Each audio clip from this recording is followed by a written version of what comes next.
The Starship Galactic Explorer hovered in orbit around a small blue-green planet known as Earth. Inside the ship, a group of alien students from the Galactic Academy prepared for their first field trip to a death world. They were excited but nervous. The word Death World carried a sense of danger and mystery, but most of them thought it was an exaggeration. Professor Lox, a tall alien with silvery skin and 4 glowing eyes, stood in front of the class. His voice was calm but carried authority. Listen carefully, students. Earth is classified as a death world for a reason. Its gravity is stronger than most planets, its weather is unpredictable, and its ecosystem is full of dangerous creatures and plants. This is not a playground. A student named Zeke raised a hand, his voice full of curiosity. But Professor, aren't humans just exaggerating? I mean, how bad can it be? Professor Lox sighed. Humans have adapted to survive here, but make no mistake, this planet is not friendly. You will see for yourselves soon enough. The students exchanged excited looks as the ship descended toward the planet. They were eager to see what made Earth so special and so dangerous. The ship landed in a dense forest, chosen for its relatively safe environment. The moment the students stepped out, they were struck by the richness of the air. It smelled fresh, filled with the scent of trees and flowers.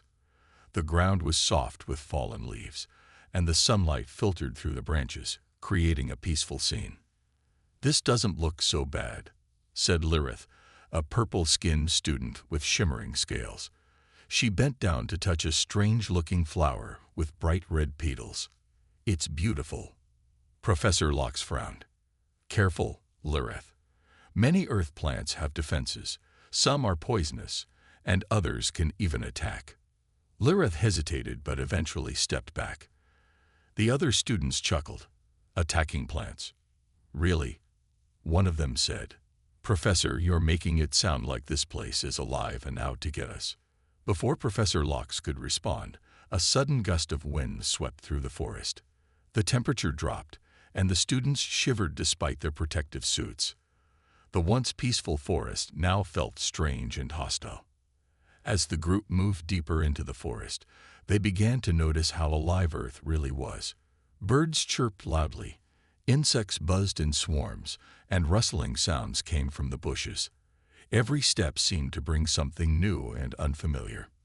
Zeke spotted a stream and walked toward it. The water was crystal clear, and colorful fish darted back and forth. He leaned down to touch the water, but just as his hand got close, something splashed. A small creature with sharp teeth leaped out, snapping at the air before falling back into the stream. Zeke yelped and jumped back. What was that? He shouted. Professor Lox approached calmly. That, Zeke, is a predator. Even the smallest creatures on Earth can be dangerous. The students began to feel uneasy. The beauty of the forest now seemed like a mask, hiding countless threats. Their unease grew as they continued their exploration. The group stopped to observe a patch of strange blue flowers. They looked harmless at first, but as the students got closer, the flowers suddenly released a cloud of fine dust into the air. One student, Krell, coughed and stumbled back. What is this? Krell gasped, his scales turning pale. Pollen, Professor Lox said. These plants use it to defend themselves or spread their seeds. Don't breathe it in. Krell nodded, and the group quickly moved away, their excitement fading into caution. As they prepared to return to the ship, the forest seemed to grow darker. Strange sounds echoed all around them. A distant growl made the group freeze in place. What was that? Lirith whispered. Professor Lox activated a small scanner. A predator. Likely a large one. Stay close and move quickly. The students didn't need to be told twice. They hurried back toward the ship, their earlier confidence replaced by fear. Every sound seemed louder, every shadow more threatening. When they finally reached the safety of the ship, they looked back at the forest. It was still beautiful, but now they understood what the professor had meant. Earth was alive, and it was dangerous. As the ship lifted off, Zeke muttered, I guess humans weren't exaggerating after all. Professor Locke smiled faintly. Welcome to Earth. This is only the beginning. The alien students stepped out of the ship for their second excursion on Earth. This time, the destination was a breathtaking meadow surrounded by towering mountains. The sunlight painted the landscape in vibrant hues, and a gentle breeze carried the scent of flowers and fresh grass. It was a scene that looked like a paradise. "This is amazing," said Lirith, her purple scales shimmering in the sunlight. She stretched her arms out as if to embrace the beauty. "I can't believe this is the same planet from yesterday's forest adventure." Zeke, still cautious after the previous day, muttered, "Let's not forget what the professor said. Even beautiful things on Earth can be dangerous." The group spread out, exploring the meadow while Professor Locke monitored them from a distance. The students were fascinated by the strange plants and colorful creatures around them. One student, Krell, knelt to examine a cluster of flowers that glowed faintly in the sunlight. "These flowers look like they're alive," Krell said. He reached out to touch one, but a sharp whistle from Professor Locke stopped him. "Careful, Krell," the professor warned. "Those are firebell flowers. They release a chemical that can irritate your skin and cause a burning sensation. Use your scanner before interacting with any flora." Krell quickly pulled his hand back, his curiosity replaced by caution. The group moved deeper into the meadow, marveling at the strange beauty around them. A flock of birds with metallic feathers flew overhead, their calls echoing like music. Small animals with shimmering fur darted through the grass, too quick for the students to capture with their scanners. "It's like this place was designed to be beautiful," Lirith said, her voice filled with awe. "It's beautiful because it needs to be," Professor Locke explained. "On Earth, survival isn't just about strength. Many creatures use beauty to attract prey or warn predators. Don't let appearances fool you." The students nodded, but their excitement overshadowed their caution. They wandered farther, drawn by the dazzling sights around them. Zeke stopped near a large patch of golden grass that seemed to shimmer under the sunlight. As he bent down to take a closer look, the ground beneath him shifted slightly. He froze. "Professor Locke," Zeke called out, his voice uneasy. "Something's moving under the ground." Before the professor could respond, a large insect-like creature burst out of the ground. It had sharp pincers and glistening armor that reflected the sunlight. The students screamed and scrambled back as the creature clicked its pincers menacingly. Maya, the human ranger accompanying them, reacted instantly. She pulled out a flare gun and fired it into the air. The bright light and loud noise startled the creature, causing it to retreat back into its burrow. "Rule number 1 on Earth," Maya said, lowering her weapon, "never assume the ground is safe." Zeke's heart pounded in his chest. "I thought this place was peaceful," he said, his voice shaking. "Earth always tests you," Maya replied. "Even in the most beautiful places, danger hides." The students continued their exploration, now more cautious than before. They encountered a crystal-clear pond surrounded by glowing mushrooms. The water looked inviting, and Lirith leaned forward to take a closer look. "Don't," Professor Locke said firmly. "That's not a pond. It's a trap."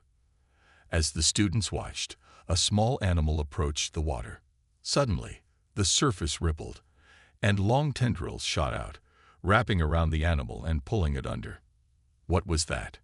Krell asked, horrified. "A carnivorous plant," the professor explained. "It lures prey with its appearance and traps them when they get too close." The students stepped back, their admiration of the meadow replaced by a growing sense of fear. He detailed the lessons he learned about teamwork and trust. Krell included a sketch of the group standing together, a symbol of their unity. As the spaceship prepared for departure, the students gathered outside one last time. They looked out at the forest, the river, and the mountains in the distance. The planet that had once seemed so terrifying now felt like a place of wonder. "We'll never forget this," Lirith said softly. "Nor should you," Maya replied. "Take what you've learned here and share it with the galaxy." Let others know that Earth is more than a death world. It's a world of life, growth, and possibility. With a final wave, the students boarded the ship. Maya watched as it rose into the sky, disappearing into the stars. She knew they would tell Earth's story, and perhaps they would inspire others to see the beauty in its challenges. The final report, transmitted to their home planet, carried a simple but powerful message. Earth is not for the faint-hearted. It is a world that demands respect, courage, and resilience. Yet, it is these very demands that make it extraordinary. Humans are a testament to what can be achieved when life meets adversity. They are not just survivors of a death world. The sun dipped low on the horizon, casting long shadows over the forest as the alien students trekked through the dense undergrowth. The once vibrant greenery now seemed darker and more ominous. Even the sounds of chirping birds and rustling leaves felt heavier, as though the forest itself was watching them. Zeke glanced nervously at the trees around him. "This place feels different," he whispered, "like something is waiting." "It's just your imagination," Lireth replied, though her voice lacked confidence. Professor Lox, walking at the front of the group, raised a hand. "Quiet," he said softly. "Listen." The group stopped in their tracks, their ears straining for sound. At first, all they could hear was the gentle rustling of leaves. Then, faintly, came a low growl, deep, guttural, and far too close for comfort. "What was that?" Krell asked, his voice trembling. Professor Lux activated his scanner, the device emitting a faint hum as it analyzed the area. The display flickered before showing multiple red dots moving toward their location. "Predators," the professor said, his voice calm but urgent. "Stay together and move quickly. Do not run."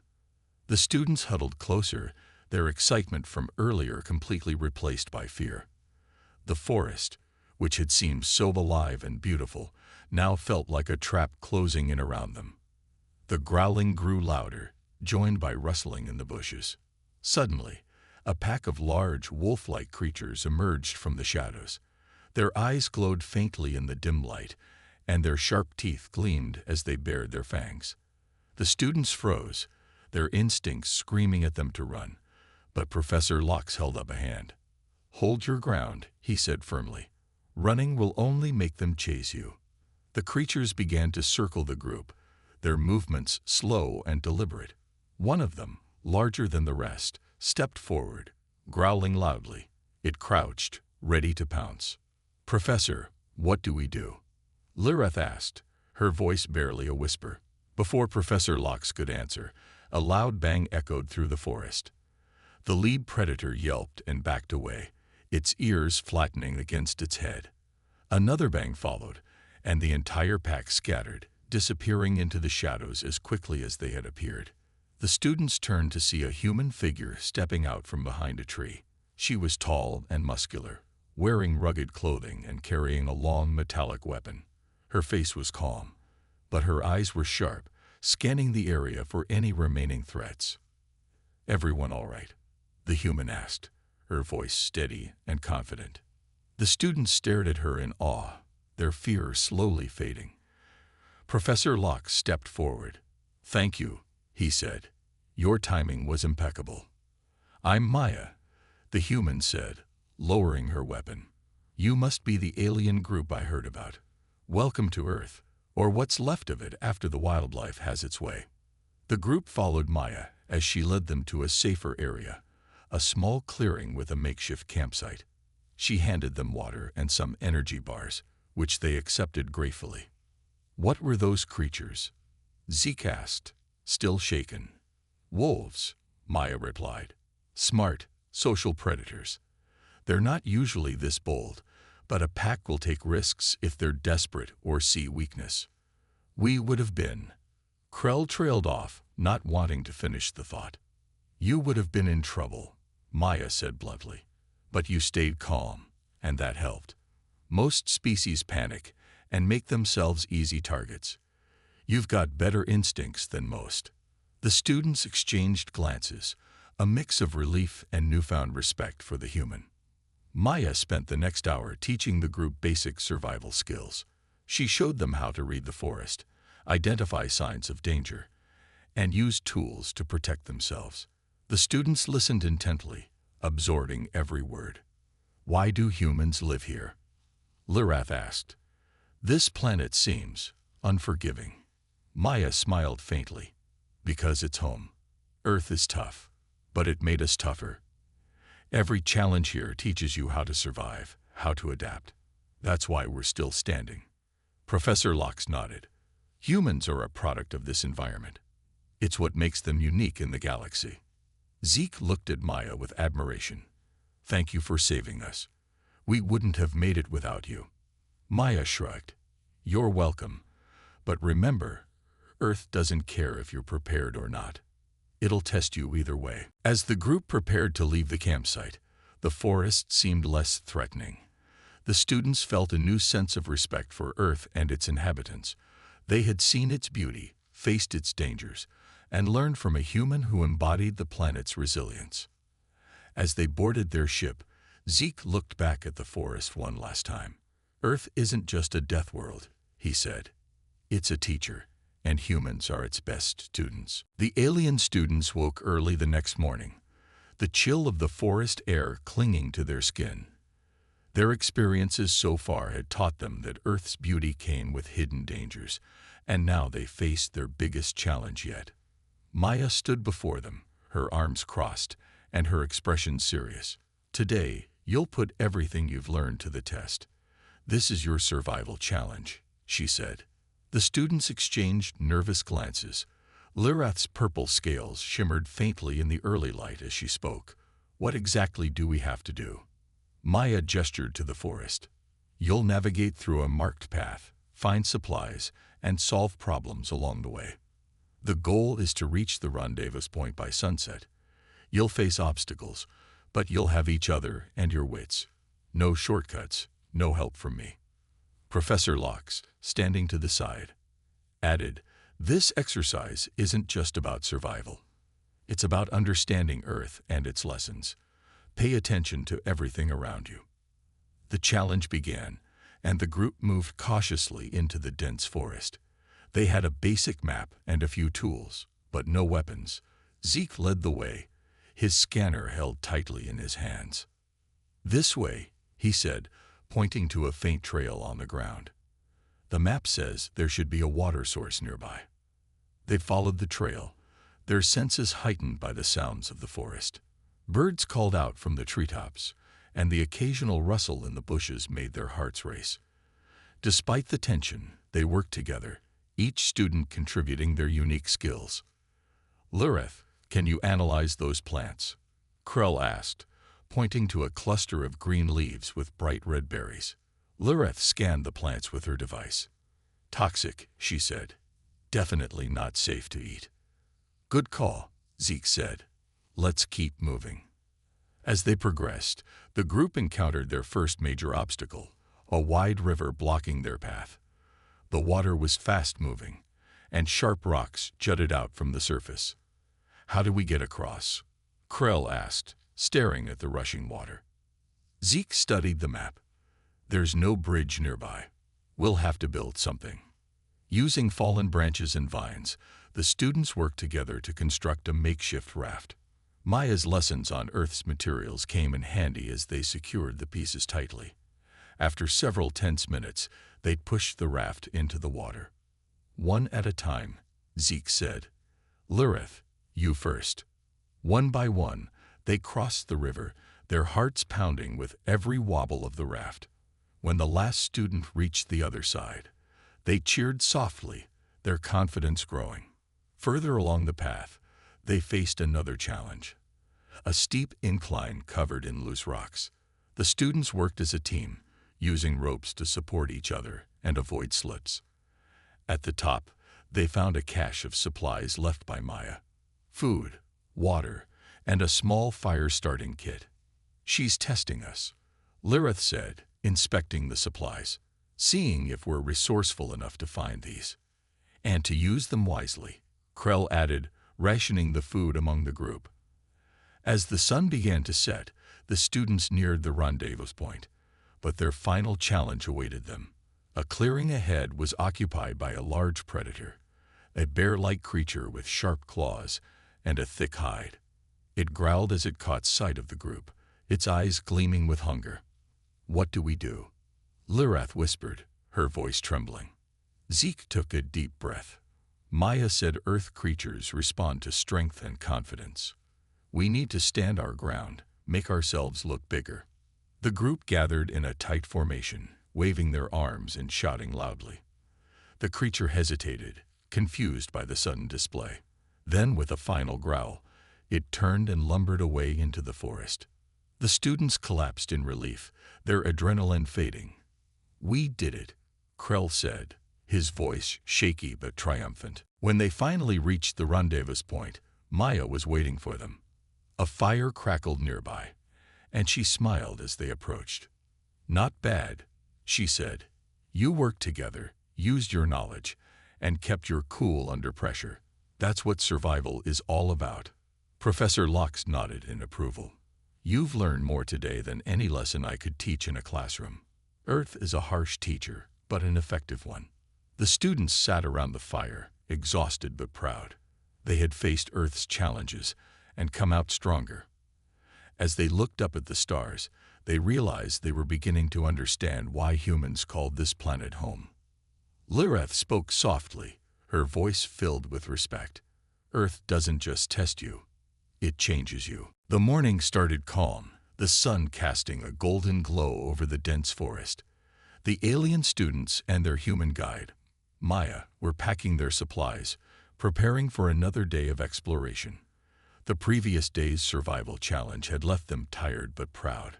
They were learning, adapting, and understanding Earth's unpredictable nature. Zeke tightened his pack straps, looking around at the towering trees. "This planet never stops surprising me," he said. "And it never will," Maya replied with a smile. "Earth has a way of testing everyone, even those who call it home." Professor Locke, standing nearby, nodded in agreement. "Remember, students, the greatest lesson Earth teaches us is that nothing here is truly stable. Expect the unexpected." Those words proved prophetic. It started as a faint rumble beneath their feet.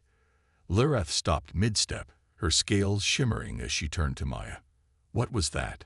she asked nervously. The rumble grew louder, the ground trembling as loose rocks tumbled down nearby slopes. Birds erupted from the treetops, their frantic cries filling the air. "Earthquake," Maya shouted, her voice sharp. "Stay together. We need to find open ground, now." Panic set in as the students realized the seriousness of the situation. Trees swayed dangerously, and cracks began to appear in the ground.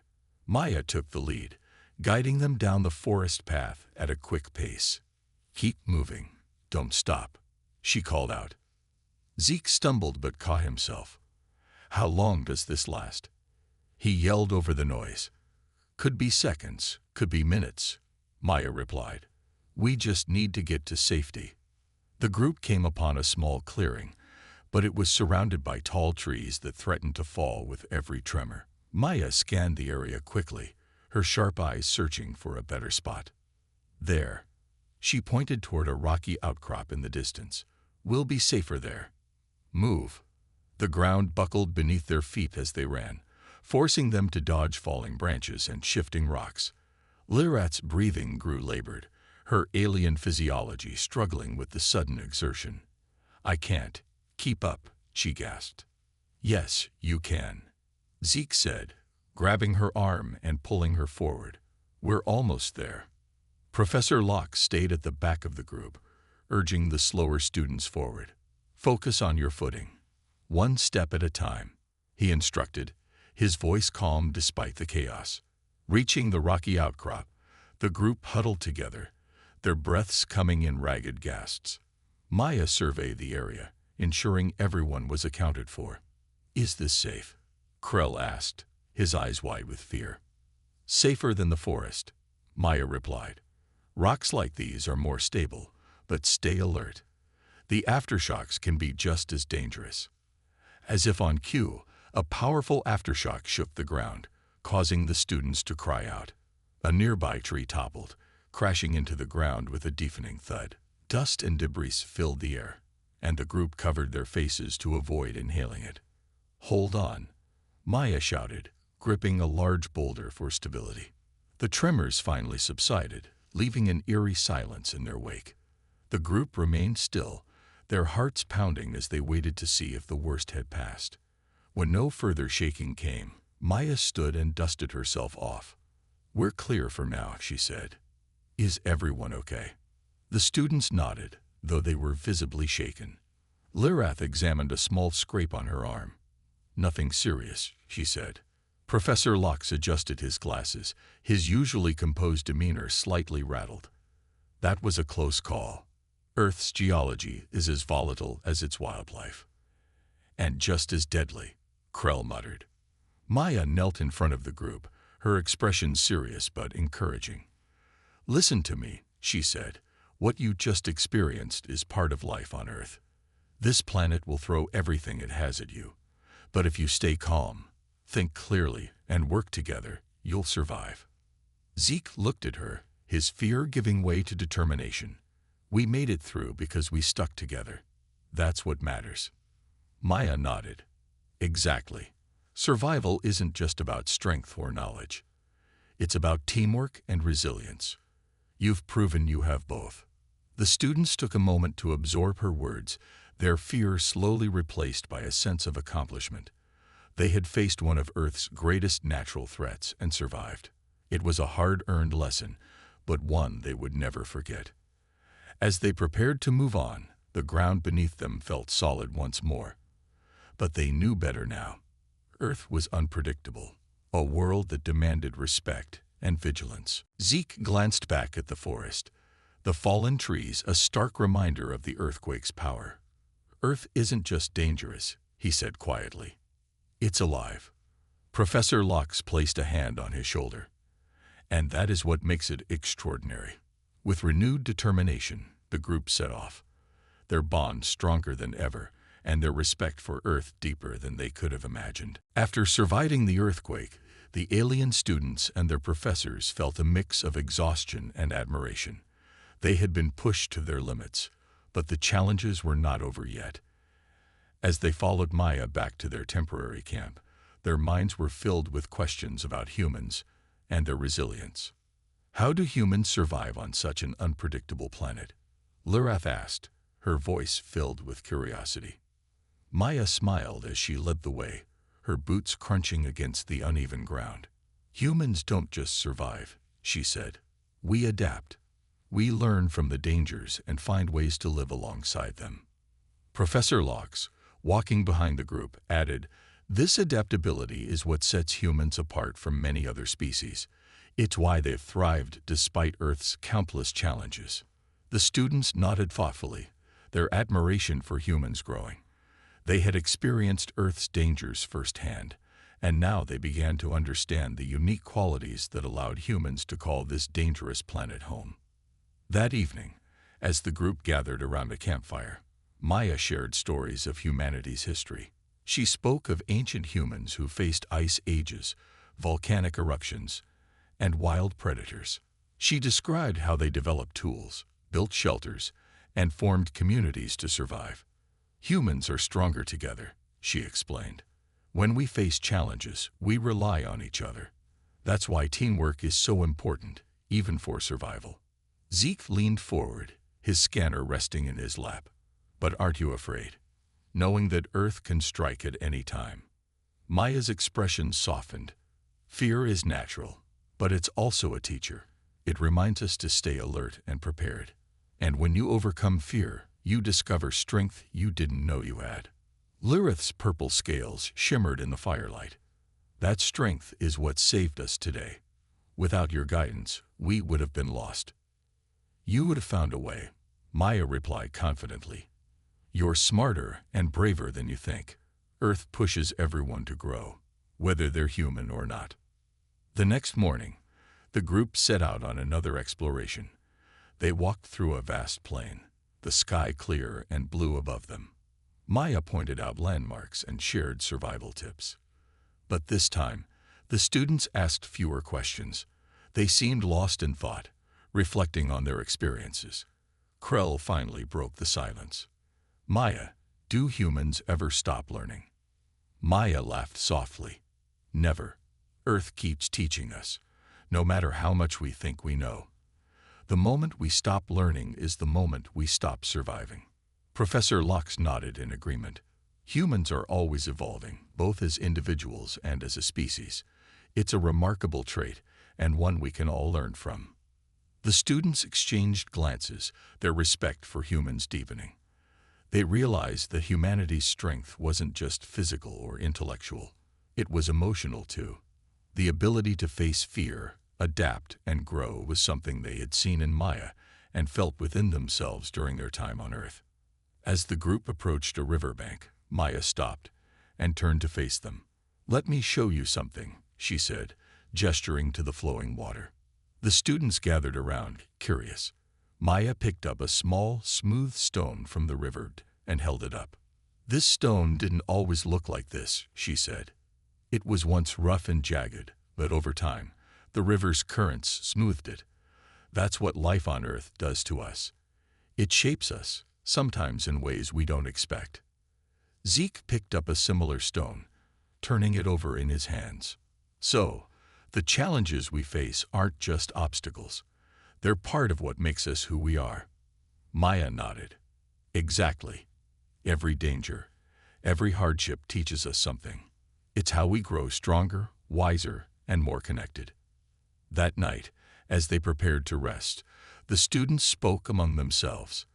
They discussed what they had learned and how their perspective on humans had changed. "Humans are incredible," Lirith said. "They face so much danger, yet they're still hopeful and determined. I never realized how much courage it takes to live on a planet like this." Krell agreed. "It's not just their strength or intelligence.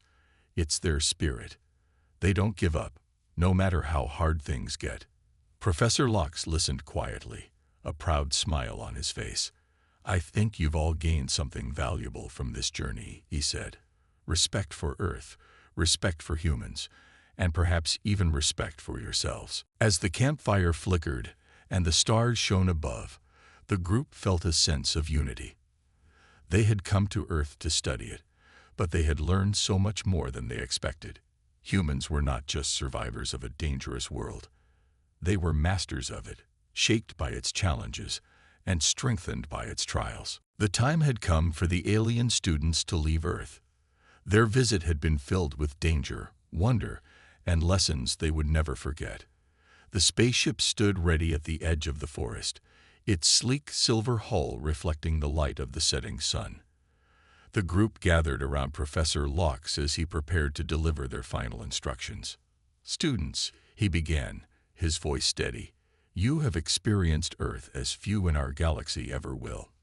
Now, it is time to compile your findings and present your final report. Remember, this isn't just about science. It's about understanding the unique place Earth and its people hold in the universe." The students nodded, their expressions a mix of excitement and solemnity. They carried not just data, but stories of survival, bravery, and humanity. Inside the spaceship's conference room, the students sat around a circular table, their holographic tablets glowing with their notes and observations. Maya, their human guide, stood at the back of the room, observing quietly. She had grown fond of the group and was curious to hear their conclusions. "Let's begin," Professor Locke said, gesturing to Lirith. "You'll present first." Lirith stood, her scales shimmering under the soft light. "Earth is a paradox," she began. "It is both beautiful and deadly. The ecosystems are diverse and vibrant, yet they are shaped by constant upheaval, storms, earthquakes, wildfires. And despite these challenges, life not only survives but thrives." She paused, looking at Maya. "Humans, in particular, are remarkable. Their ability to adapt, to face danger with courage and ingenuity, is unlike anything I have seen. They turn adversity into strength. This resilience is why they have mastered such a hostile planet." Maya smiled faintly, but she said nothing. letting the students speak their minds. Next was Zeke, who stood with his scanner in hand. "I focused on Earth's physical dangers," he said. "The earthquake we experience was a stark reminder of how volatile this planet is. Yet humans have learned to predict these events, to build structures that can withstand them. They respect Earth's power, but refuse to be defeated by it. It's inspiring." Krell followed, his report centered on human culture. "I studied their history and found that humans have faced extinction-level events more than once. Each time, they emerged stronger. They build tools, form alliances, and learn from their mistakes. Their culture reflects their struggle, art, music, and stories that celebrate survival and resilience." The students exchanged glances, each reflecting on how much their perspective had changed since arriving on Earth. Finally, it was time for Professor Locke to summarize their findings. He stood at the center of the room, his tall frame commanding attention. "Earth, by galactic standards, is a death world," he said. "Its environment is harsh, its creatures formidable, and its forces of nature unpredictable. Yet, it is precisely this harshness that has shaped its dominant species. Humans are not merely survivors of this world. They are its stewards. They have learned to coexist with its dangers, and in many ways, to tame them." He turned to Maya. "And their humanity is their greatest strength. Maya, you have shown us that compassion, courage, and determination are as vital to survival as any tool or weapon. We owe you our gratitude." Maya stepped forward, her voice calm but heartfelt. "Thank you, Professor. Guiding you all has been an honor. If there's one thing I want you to remember, it's that Earth doesn't just challenge us physically. It challenges us to grow as people, to build connections, and to never stop learning." The students recorded their final thoughts, adding personal reflections to the official report. Lireth wrote about overcoming her fear of Earth's dangers, while Zeke detailed the lessons he learned about teamwork and trust. Krell included a sketch of the group standing together, a symbol of their unity. As the spaceship prepared for departure, the students gathered outside one last time. They looked out at the forest, the river, and the mountains in the distance. The planet that had once seemed so terrifying now felt like a place of wonder. "We'll never forget this," Lireth said softly. "Nor should you," Maya replied. "Take what you've learned here and share it with the galaxy. Let others know that Earth is more than a death world. It's a world of life, growth, and possibility." With a final wave, the students boarded the ship. Maya watched as it rose into the sky, disappearing into the stars. She knew they would tell Earth's story, and perhaps they would inspire others to see the beauty in its challenges. Finally, it was time for Professor Locke to summarize their findings. He stood at the center of the room, his tall frame commanding attention. "Earth, by galactic standards, is a death world," he said.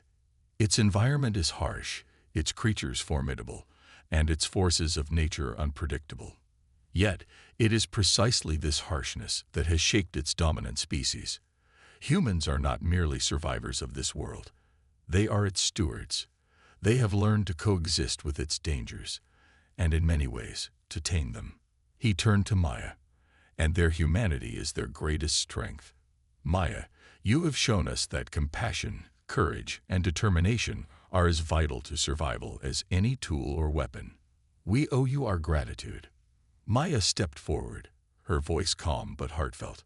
"Thank you, Professor. Guiding you all has been an honor. If there's one thing I want you to remember, it's that Earth doesn't just challenge us physically. It challenges us to grow as people, to build connections, and to never stop learning." The students recorded their final thoughts, adding personal reflections to the official report. Lireth wrote about overcoming her fear of Earth's dangers, while Zeke detailed the lessons he learned about teamwork and trust. Krell included a sketch of the group standing together, a symbol of their unity. As the spaceship prepared for departure, the students gathered outside one last time. They looked out at the forest, the river, and the mountains in the distance. The planet that had once seemed so terrifying now felt like a place of wonder. "We'll never forget this," Lireth said softly. "Nor should you," Maya replied. "Take what you've learned here and share it with the galaxy. Let others know that Earth is more than a death world. It's a world of life, growth, and possibility." With a final wave, the students boarded the ship. Maya watched as it rose into the sky, disappearing into the stars. She knew they would tell Earth's story, and perhaps they would inspire others to see the beauty in its challenges.